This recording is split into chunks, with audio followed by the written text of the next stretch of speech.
Hi, வணக்கம். ஸ்வீடனோட நிறைய வீடியோஸ்ல இல்ல எங்க வீடியோஸ்லயே நீங்க நிறைய பார்த்திருப்பீங்க இந்த மாதிரி ஒரு டிவைஸ். இது வந்து ரூம் ஹீட்டிங் சிஸ்டம். இது எப்படி ஒர்க் ஆகுதுன்னா, கீழே ஒரு பாய்லர் இருக்கும், அதாவது அண்டர் கிரவுண்ட்ல.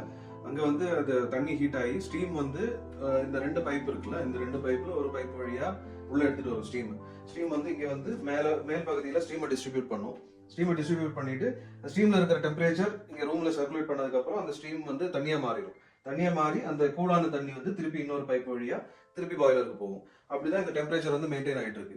இன்னைக்கு இங்கே டெம்பரேச்சர் -8ல இருக்கு. இப்போ ரூமுக்குள்ள 24 டிகிரில மெயின்டைன் ஆகிட்டு இருக்கு. ஸோ இப்படிதான் இந்த ஸ்வீடன்ல வந்து ரூம் ஹீட்டிங் சிஸ்டம் ஒர்க் ஆகுது.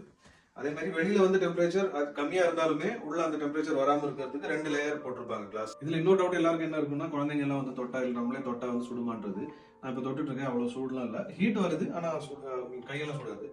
ரூம்ல இப்போ டெம்பரேச்சர் அதிகமா இருக்குது அப்படின்னு நம்ம ஃபீல் பண்ணோம்னா நீங்க வந்து டெம்பரேச்சர் கண்ட்ரோல் பண்ணலாம். அதுக்கு இங்க ஒரு நாப் இருக்கு.